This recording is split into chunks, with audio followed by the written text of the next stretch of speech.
going to read you a poem. I don't know if it'll even show anything, or if you'll even be able to hear it. Ode to a Nightingale. My heart aches, and a drowsy numbness pains my sense, as though of hemlock I had drunk, or emptied some dull opiate to the drains. 1 minute passed, and leftwards had sunk. 'Tis not through envy of thy happy lot, but being too happy in thine happiness, that thou, light-winged dryad of the trees, in some melodious plot of beechen green and shadows numberless, singest of summer in full-throated ease.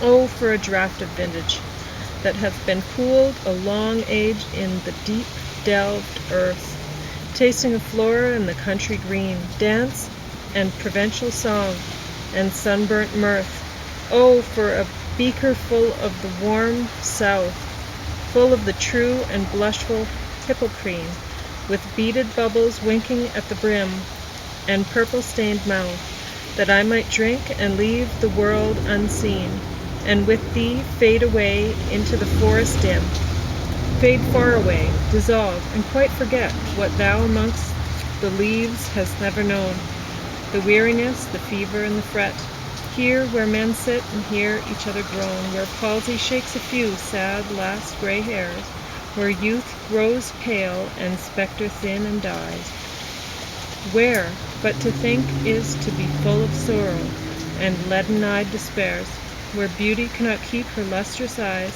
or new love pine at them beyond tomorrow.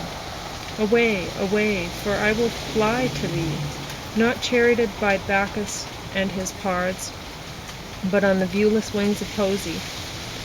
Though the dull brain perplexes and retards, already with thee tender is the night, and haply the queen moon is on her throne, clustered around by all her starry fays. But here there is no light, save what from heaven is with the breezes blown, through verdurous glooms and winding mossy ways.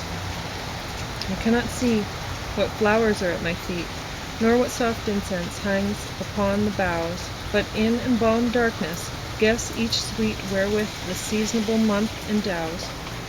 The grass, the thicket, and the fruit tree wild, white hawthorn, and the pastoral eglantine, fast fading violets covered up in leaves, and mid-May's eldest child, the coming musk rose, full of dewy wine, the murmurous haunt of flies on summer eves.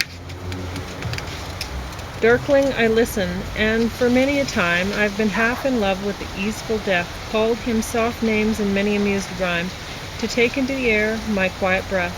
Now more than ever seems it rich to die, to cease upon the midnight with no pain, while thou art pouring forth thy soul abroad in such an ecstasy. Still wouldst thou sing, and I have ears in vain, to thy high requiem become a sod. Thou was not born for death, immortal bird, no hungry generations tread thee down. The voice I hear this passing night was heard in ancient days by emperor and clown, perhaps the selfsame song that found a path through the sad heart of Ruth, when, sick for home, she stood in tears amid the alien corn, the same that oft-times hath charmed magic casements, opening on the foam of perilous seas, in fairylands forlorn, the very woods like a bell, to toll me back from thee to my soul's self. Adieu, the fancy cannot cheat so well as she is famed to do, deceiving elf. Adieu, adieu, thy plaintive anthem fades past the near meadows, over the still stream, up the hillside, and now 'tis buried deep in the next valley glades. Was it a vision or a waking dream? Fled is that music, do I wake or sleep? So that is that.